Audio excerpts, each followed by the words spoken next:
En Espagne, les trains étaient rares ce vendredi. Les cheminots étaient en grève pour protester contre la privatisation du secteur ferroviaire. 100 000 emplois sont menacés selon les syndicats qui redoutent aussi une dégradation de la sécurité et des services. La privatisation est l'une des conséquences des mesures d'austérité prises pour enrayer la crise. Il devrait commencer par réduire les dépenses au sommet de l'État. Et là, il réagirait différemment, dit Conchi, qui est fonctionnaire.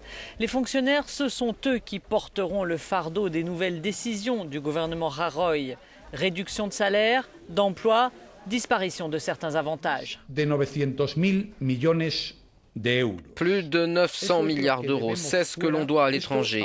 Cela a obligé toutes les administrations, l'administration centrale, celle des régions et les municipalités à réduire les dépenses et essayer d'augmenter les rentrées d'argent. J'insiste, ceci n'est pas une option, on ne peut pas faire autrement.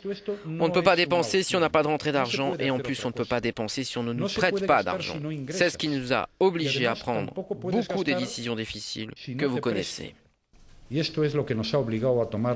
Muchas decisiones difíciles que ustedes conocen. S'il réduit les indemnités chômage, Mariano Rajoy a en revanche promis de ne pas toucher aux retraites en 2013. Pris en tenaille entre la grogne sociale et la pression de ses partenaires européens, le gouvernement tente de réduire son déficit public de presque 9% l'an dernier pour atteindre presque 3% en 2014.